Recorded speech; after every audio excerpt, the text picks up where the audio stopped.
Hello বন্ধুরা, আজ তোমাদের সঙ্গে শীতের সবজি দিয়ে আর রুই মাছের মাথা দিয়ে একটা তরকারির রেসিপি বা ছ্যাঁচড়ার রেসিপি শেয়ার করব। এখানে আমি নিয়েছি নোটে শাকের ডাঁটা, শিম, আলু, কুমড়ো, বেগুন সমস্ত সবজি দিয়েই আজকের তরকারিটা বানাবো।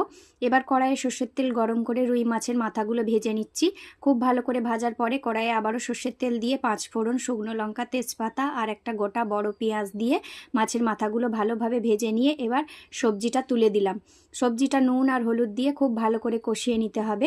এই ছ্যাঁচড়াটা কিন্তু অনেক অনুষ্ঠান বাড়িতেও আগে বানানো হতো আগেকার দিনে, এখন আর খুব একটা প্রচল নেই, কিন্তু তরকারিটা খেতে দারুণ লাগে। আপনারা একবার এইভাবে বানাবেন, দেখবেন খেতে খুবই সুন্দর লাগবে। এবার একটু লঙ্কার গুঁড়ো দিয়ে আর জিরে গুঁড়ো দিয়ে আবারও 10 মিনিট ভালো করে কষাবো আর একটা ঢাকনা চাপা দিয়ে সেদ্ধ করে নেব।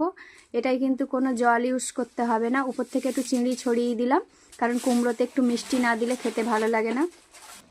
আবারও একটা থালা চাপা দিয়ে 10 মিনিট ধরে রান্না করে নিলাম। দেখুন, এটার থেকে একা একাই কিন্তু একদম জল বেরিয়ে গেছে, আমি কোনো জল দিইনি। এই জলটা খুব ভালোভাবে শুকনো করে নিয়ে একদম নামালেই মাখা মাখা হলে ছ্যাঁচড়া রেডি।